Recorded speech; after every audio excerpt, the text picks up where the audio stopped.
Assalamualaikum warahmatullahi wabarakatuh. Perkenalkan, saya Syafi Azam Zulfami, nomor presensi 30 dari kelas 11 32. Innal hamdalillah nahmaduhu wa nasta'inuhu wa min sururi anfusina man yahdihillahu.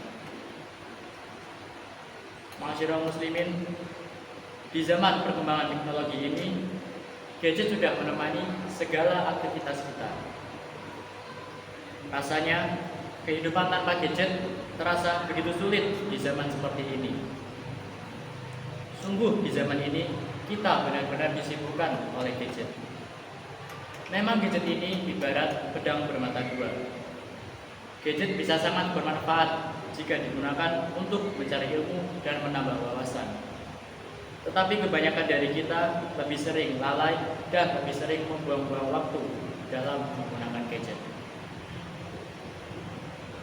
Rasulullah Shallallahu Alaihi Wasallam juga sudah mengingatkan kita semua tentang akan datangnya masa di mana teknologi akan menjadi bagian yang tidak terpisahkan dari kehidupan manusia.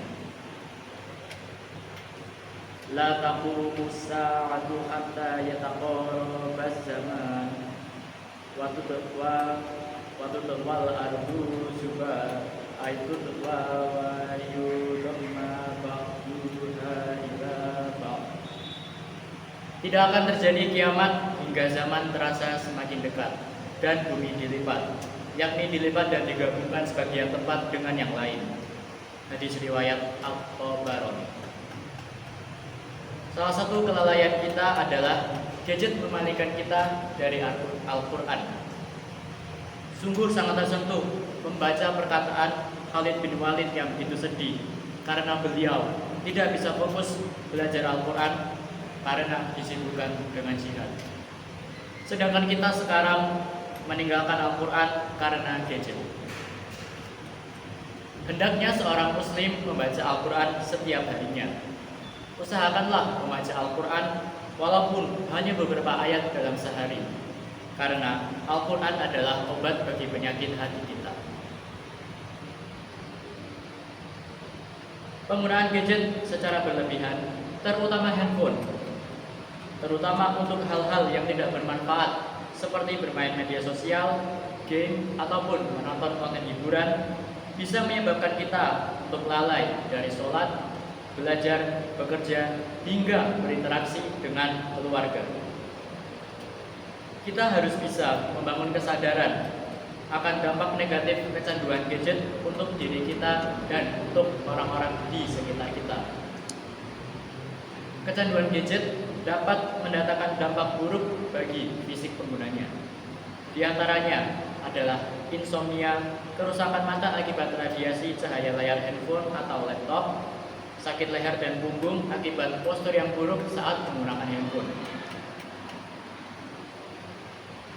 Untuk menghindarkan diri dari kecanduan HP, dibutuhkan pendekatan yang konsisten dan penuh kesadaran.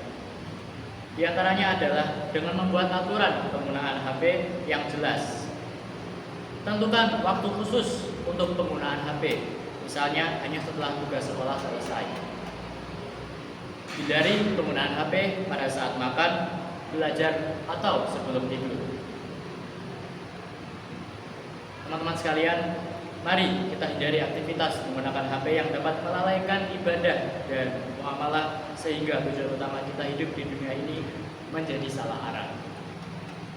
Kita harus menjadikan teknologi sebagai wasilah atau perantara, bukan menjadi goyah atau tujuan. Semoga diri kita dan keluarga kita senantiasa diberikan perlindungan dan hidayah oleh Allah Subhanahu wa taala dari hal-hal yang tidak bermanfaat. Amin ya rabbal alamin. Wassalamualaikum warahmatullahi wabarakatuh.